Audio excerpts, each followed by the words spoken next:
یہ کچے کا بند جو جس کا سہرا ہر وقت ہمارے سابق MLA رشید اکبر خان اپنے سر لینے کی کوشش کرتے ہیں. میں کہتا ہوں کہ انہوں نے تو ریت کا بند اس وقت بنایا تھا جس پہ ہر سال ایمرجنسی لگتی، لیکن کیونکہ ہم پڑھے لکھے لوگ تھے، ہمیں پتہ تھا کہ اس کو ڈیل کیسے کرنا ہے، ہم نے اس کی ماڈل اسٹڈی کری. لیکن یہ جو حلقہ بندی ہے کہ بکھر تحصیل کے 2 حلقے بنے ہیں، اور جس طرح سے تحصیل کی سچویشن ہے جس طرح سے بننے تھے کہ ایک حلقہ جنوب میں بننا تھا، ایک شمال میں بننا تھا، ایسے لمبے تو نہیں کہ اسے آدھا، وہ اسی طرح ہی بننے تھے جس طرح بنے ہیں کہ مقصد آبادی بھی پوری کرنی ہے. پھر کچھ علاقہ اب یہ تو ہر بندہ اپنے سر وہ لینے کی کوشش کر رہا ہے کہ میں نے یہ بنوا لیا، میں نے یہ بنوا لیا، حالانکہ میرے خیال میں انہوں نے خود نقشے رکھ کے تو بیٹھ کے بنائے ہیں، اس میں کسی کا کوئی ایسا عمل دخل نہیں تھا. سہرا میں اپنے سر ہی لوں گا کیونکہ میں نے سب سے زیادہ بات کی ہے اس کے، سب سے ہمارے جو اس 5 اضلاع جن کو وہ کور کرتی ہے ان کی اگر ریٹنگ کریں آپ تو میں نے 100 دفعہ بات کی ہوگی، پھر کسی اور نے 1 دفعہ کی ہوگی یا 2 دفعہ. ہر اگر شروع سے گنے، جیسے سب سے پہلے جب ہم آئے تو جھنگ بکھر روڈ کا بڑا مسئلہ، روڈ سیکٹر میں بڑا روڈ تھے، باقی چھوٹے چھوٹے روڈ گنے تو ان گنت ہیں. تقریباً سارے حلقے میں نے اور میرے MPs نے کارپیٹ روڈ کا جال بچھایا ہر جگہ پہ. یہ ایک مین منصوبہ تھا. عامر شہانی، غضنفر چینا، ڈھانڈلہ خاندان، ہم اکٹھے ہیں سارے. لیکن یہ بات یہ ہے کہ انہیں آنا چاہیے، ان کا اپنا ملک ہے اور ایک پارٹی کے سربراہ ہیں، اور اس پارٹی کے سب سے مقبول سربراہ ہوئی نہیں. اگر پبلک میں مسلم لیگ نون کے حوالے سے ووٹ ہے تو وہ میاں نواز شریف کا ہے، ان کی فالوئنگ بھی ہے، لوگ بھی ان کے پیچھے جاتے ہیں. آنا چاہیے ان کو. اب یہ تو دیکھیں اب اناؤنس ہو گیا ہے، تیاریاں ہو رہی ہیں، تو میرے خیال میں تو آ جائیں گے. جس طرح سے تیاریاں ہو رہی ہیں تو اس سے تو یہی لگتا ہے کہ وہ آئیں گے. کس کو پھر یہ کہ تھال یونیورسٹی یہ ایک بہت بڑا پروجیکٹ تھا. پھر غضنفر کا ایک وہ قطری ہاسپٹل جو ہے وہ بھی بہت بڑا پروجیکٹ ہے. یہ دیکھیں یہ جو ڈھانڈلہ خاندان سے جو امیدوار کھڑا ہوگا اس کا فیصلہ ظفر بھائی نے کرنا. وہ ہمارے بڑے بھی ہیں، سربراہ بھی ہیں، اور ان کا فیصلہ آخری ہوتا ہے. وہ جو بھی فیصلہ کریں گے بیٹھ کے وہ ہم سب کے لیے قابل قبول ہوگا. باقی سارے ہم بھائی ہیں، ڈھانڈلہ خاندان میں بھی کوئی اختلاف نہیں اور عوامی خدمت محاذ میں بھی کوئی اختلاف نہیں. سبت حسین اور آپ لوگ دیکھ رہے ہیں سامل میڈیا نیٹ ورک. ہمارے ساتھ آج موجود ہیں اپنی انتہائی مصروفیت کے باوجود ڈاکٹر افضل خان ڈھانڈلہ صاحب. ڈاکٹر صاحب سب سے پہلے تو ہم آپ کو ناظرین کی طرف سے خوش آمدید کہتے ہیں کہ آپ نے اپنی انتہائی مصروفیت میں سے ہمیں جو ہے وہ وقت عطا فرمایا ہے. ڈاکٹر صاحب پہلا سوال جو میں اگرچہ سوچ کے نہیں آیا تھا کہ میں نے پوچھنا ہے کہ ایک پروفیشنل میڈیسن سے ریلیٹڈ ہوتے ہوئے ایک پروفیشنل سیاستدان ہوتے ہوئے دونوں فل ٹائم جابز ہیں، کیسے مینیج کرتے ہیں؟ میں سیاستدان تو نہیں ہوں، ڈاکٹر ہوں، پروفیشنل ہوں. سیاست میں تو مجھے اتفاقاً آنا پڑا، اس لیے میں نے اپنا پروفیشن نہیں چھوڑا. میں 10 سال MLA رہا ہوں تو میں نے اپنا 2 دن اپنے کلینکس کو دیے. اور میرے خیال میں پاکستان میں کوئی MLA اس طرح سے کلینک نہیں کرتا ہو. میں 10 سال کرتا رہا. میں وہی عرض کر رہا ہوں کہ اور کیونکہ یہ میرا پروفیشن ہے، میرا پیشن ہے، میرا شوق ہے اور خدمت کا. ویسے تو دونوں شعبے خدمت کے ہیں اگر انسان صحیح طرح سے کرے تو. یہ خاص طور پہ انسانی خدمت کے ساتھ پھر مجھے تقریباً 25-30 سال ہو گئے اس شعبے میں یہاں اپنے علاقے میں سرو کر رہا ہوں. اچھا ڈاکٹر صاحب ماشاءاللہ سے 2 ٹینیور آپ نے گزارے ہیں، 10 سال کا عرصہ آپ نے جو ہے وہ قومی اسمبلی میں گزارا ہے. کیا اس کو اسکیل دیں گے آپ 1 to 10 کیسا رہا یہ 10 سالہ ٹینیور؟ دیکھیے اچھا رہا. اب جس طرح سے پاکستان کی سیاست ہے، جس طرح سے یہاں کے حالات ہیں ملک کے، اس حوالے سے جہاں ہمارا جو فرض بنتا تھا وہ ہم نے کوشش کیا کہ اس کو احسن طریقے سے پورا کریں. اپنے حلقے کے لوگوں کی آواز بھی اٹھائیں، اور جو کہ ماضی میں جس کی مثال کم ملتی تھی ہمارے علاقے میں ہم نے بات کی ہے. ہر ٹاپک پہ بات کی ہے، غریب کی بات کی ہے، اپنے حلقہ کے مسائل کی بات کی ہے، اپنے قومی مسائل کی بات کی ہے. جہاں جو چیز ہم نے محسوس کی کہ یہ کہنی ہے وہ کہی ہے، کسی سے ڈرے نہیں ہیں. اور بے خوف کہی ہے، آپ کے پاس یعنی کہ ریکارڈ ہے اس کا. تو ایک نمائندے کا تو یہی حق ہوتا ہے کہ آپ جو بات بہتر سمجھتے ہیں وہ کریں اس فلور پہ. کم از کم یہ تو کوئی نہ کہے کہ آپ نے نہیں کی بات. ہمارا کام بات کرنا ہوتا ہے، پھر آگے اس سے مقصد ہے کچھ باتوں پہ عمل بھی ہو جاتا ہے، کچھ پہ نہیں ہوتا، لیکن آپ اپنا فرض پورا کریں. اچھا ڈاکٹر صاحب، ماشاء اللہ سے جیسے آپ فرما رہے ہیں کہ آپ کا پروفیشن جو ہے وہ میڈیسن ریلیٹڈ ہی ہے، آپ ماشاء اللہ MBBS ڈاکٹر بھی ہیں، اسپیشلائزڈ بھی ہیں، ڈرماٹولوجسٹ بھی ہیں. اچھا یہ فرمائیے گا کہ ایسے تو آپ کے جو پروجیکٹس ہیں وہ عوام کے سامنے ہیں، کوئی ایسے میگا پروجیکٹس جو آپ ڈسکس کرنا چاہیں یہاں پہ اپنے ٹینیور؟ دیکھیں جی، سب سے جو اہم چیزیں ہیں تو وہ اگر شروع سے گنے، جیسے سب سے پہلے جب ہم آئے تو جھنگ بکھر روڈ کا بڑا مسئلہ، روڈ سیکٹر میں بڑا روڈ تھا. باقی چھوٹے چھوٹے روڈ گنے تو وہ تو ان گنت ہیں. تقریباً سارے حلقے میں نے اور میرے MPs نے کارپیٹ روڈ کا جال بچھایا ہر جگہ پہ. یہ ایک مین منصوبہ تھا. پھر اس کے بعد MM روڈ کا جو ہے نا، یہ بھی بہت بڑا منصوبہ تھا، جو جس کا میں کہوں گا کہ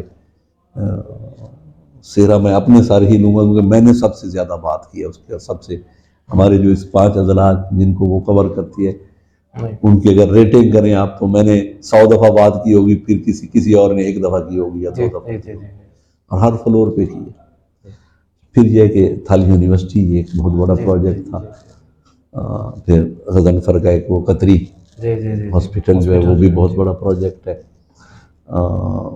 مین جو ہے یہ میں گنوں گا. اور دوسرا یہ کچے کا بند، جو جس کا سہرا ہر وقت ہمارے سابق MLA رشید اکبر خان اپنے سر لینے کی کوشش کرتے ہیں. اور میں کہتا ہوں کہ انہوں نے تو ریت کا بند اس وقت بنایا تھا جس پہ ہر سال ایمرجنسی لگتی تھی، لیکن چونکہ ہم پڑھے لکھے لوگ تھے، ہمیں پتا تھا کہ اس کو ڈیل کیسے کرنا ہے. ہم نے اس کی ماڈل سٹڈی کروائی، 15 لاکھ روپیہ جمع کروا کے اپنے فنڈ سے.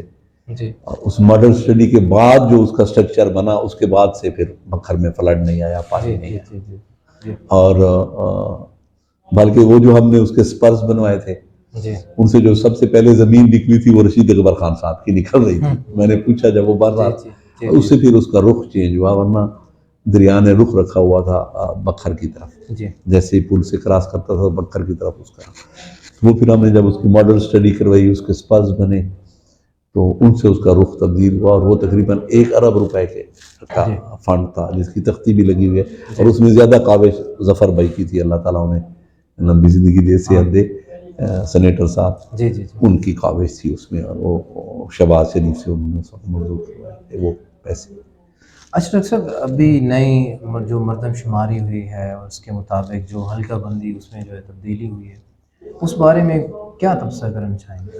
دیکھیں جی، جو حلقہ بندی ہے کہ بکھر تحصیل کے 2 حلقے بنے ہیں، اور جس طرح سے تحصیل کی سچویشن ہے، جو جس طرح سے بننے تھے کہ ایک حلقہ جنوب میں بننا تھا، ایک شمال میں بننا تھا، ایسے لمبے تو نہیں کہ اسے آدھا چیز، وہ اسی طرح ہی بننے تھے جس طرح بنے ہیں. کہ مقصد آبادی بھی پوری کرنی ہے، پھر کچھ علاقہ. اب یہ تو ہر بندہ اپنے سر وہ لینے کی کوشش کر رہا ہے کہ میں نے یہ بنوا لیا، میں نے یہ بنوا لیا. حالانکہ میرے خیال میں انہوں نے خود نقشے رکھ کے تو بیٹھ کے بنائے ہیں، اس میں کسی کا کوئی ایسا عمل دخل نہیں تھا. تو یہ ہے کہ چلو ایک حلقے کا صوبائی حلقے کا اضافہ ہو گیا، اس میں آپ کی نمائندگی بڑھ جائے گی، تو وہ ایک پازیٹیو چیز ہے. باقی یہ ہے کہ ہمارے گروپ کے لیے کوئی بھی حلقہ بن جائے، ہر حلقے سے ہم لڑیں گے. اور انشاءاللہ تعالیٰ جس طرح ہماری پوزیشن ہے، جس طرح ہماری کارکردگی ہے پچھلے 10 سال کی ہمارے پورے گروپ کی، انشاءاللہ تعالیٰ ہم سارے حلقے جیتیں گے. ہمیں اللہ کی ذات پہ بھی بھروسہ ہے، اور اپنے عوام پہ بھی بھروسہ ہے، اور اپنے کیے ہوئے کاموں پہ بھی بھروسہ ہے. اور انشاءاللہ ہم کلین سویپ کریں گے. ہم MPA بھی جیتیں گے اللہ کے فضل سے، اور MLA کی سیٹ بھی جیتیں گے. ڈاکٹر صاحب، جیسے ابھی آپ نے فرمایا ایک حلقہ جو ہے وہ اس کا اضافہ ہو چکا ہوا ہے، تو عوامی خدمت محاذ کے حوالے سے، کیونکہ آپ ماشاء اللہ ان کے رہنما بھی ہیں، کس کو جو ہے اس حلقے سے آپ امیدوار کھڑا کروائیں گے؟ یہ دیکھیں جی، جو ڈھانڈا خاندان سے جو امیدوار کھڑا ہوگا اس کا فیصلہ ظفر بھائی نے کرنا ہے. وہ ہمارے بڑے بھی ہیں، سربراہ بھی ہیں، اور ان کا فیصلہ آخری ہوتا ہے. وہ جو بھی فیصلہ کریں گے بیٹھ کے وہ ہم سب کے لیے قابل قبول ہوگا. باقی سارے ہم بھائی ہیں. ڈھانڈلہ خاندان میں بھی کوئی اختلاف نہیں ہے اور عوامی خدمت محاذ میں بھی کوئی اختلاف نہیں. عامر شہانی، غضنفر چینا، ڈھانڈلہ خاندان ہم اکٹھے ہیں سارے. اور اس کا فیصلہ جو ہے نا کہ ڈھانڈلہ خاندان سے اگر صوبائی اسمبلی کا جو نیا حلقہ بنا ہے اس میں جو بھی امیدوار ہوگا یا جو بھی فیصلہ ہوگا، گروپ کا فیصلہ ہوگا کہ گروپ بھی بیٹھے گا اور ڈھانڈلہ خاندان بھی بیٹھے گا. تو یہ سارے فیصلے ظفر اللہ خان ڈھانڈلہ صاحب نے جو ہمارے سربراہ ہیں انہوں نے کرنے. تو جس کا بھی فیصلہ کر دیں گے سب ایک ہیں. کوئی بھی ہم میں سے گھر میں سے جس کا وہ فیصلہ کریں گے وہی الیکشن لڑے گا اور سارے اس کے لیے محنت کریں گے انشاءاللہ. اچھا ڈاکٹر صاحب یہ فرمائیے گا کہ ماشاءاللہ سے آپ عوامی خدمت محاذ کے سربراہ بھی ہیں اور عوامی خدمت محاذ کے پلیٹ فارم سے اس دفعہ کس پارٹی کا ٹکٹ لینا چاہیں گے یا پھر آزاد حیثیت سے جو ہے الیکشن میں جائیں؟ یہ بھی وقت پہ فیصلہ ہوگا جی. ابھی تک کیونکہ ہم سارے پچھلے اس میں پی ٹی آئی کے ساتھ تھے. میں پھر پی ٹی آئی منحرفین میں چلا گیا. وہ 1.5 سال ہم بیٹھے رہے لیکن اس کے بعد ہم نے کوئی پارٹی اور جوائن نہیں کی ابھی تک.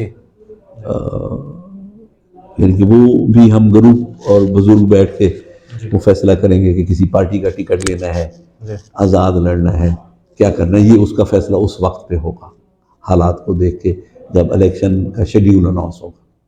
اچھا ڈاکٹر صاحب ایک ابھی حالات حاضرہ کے اوپر میں کچھ عرض کروں کہ 21 اکتوبر کو میاں نواز شریف صاحب کی آمد متوقع ہے.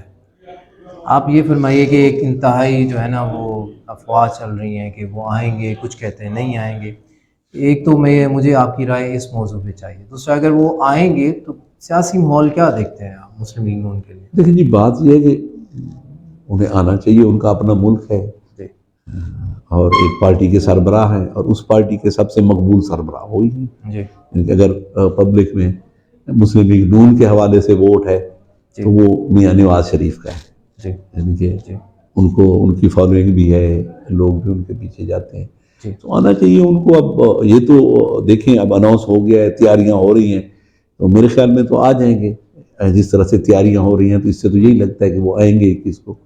اور جب آتے ہیں تو پھر جب الیکشن ہوں گے یہ تو اب عوام نے ووٹ دینے ہیں کیونکہ عوام جس کو ووٹ دے گی اسی نے بننا ہے. تو اگر وہ آئیں گے تو ان کا یہ آنا چاہیے اور ان کو لیڈ کرنا چاہیے اپنی پارٹی کو اور وہ ایک مقصد مقبول رہنما بھی ہیں. تو دیکھیں پھر اس کے بعد الیکشن آ جائے گا تو اس میں سب صاف ظاہر ہے کہ پتہ چل جائے گا کہ کون سی پارٹی آ رہی ہے اور کیسے آ رہی ہے.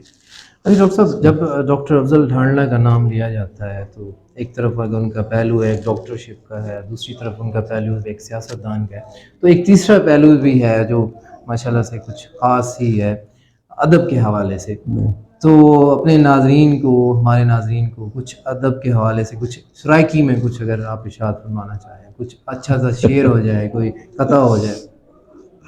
چلو میں کوئی یاد کرنے کی کوشش کرتا ہوں. ویسے ادب کے حوالے سے یہ ہے کہ میں شروع سے مجھے جیسے کہ شوق تھا کہ شعر و شاعری کے ساتھ شغف تھا، پھر بیت بازی میں حصہ لینا، پھر جو میں بزم ادب تھی اس وقت میں ابٹاباد پڑھتا رہا اس کا میں صدر تھا. تو پھر یہ ہے کہ سرائکی شعراء کے حوالے سے پھر ہماری ایک تنظیم تھا سرائکی چارنا بنی ہوئی ہے جس کا میں سرپرست ہوں.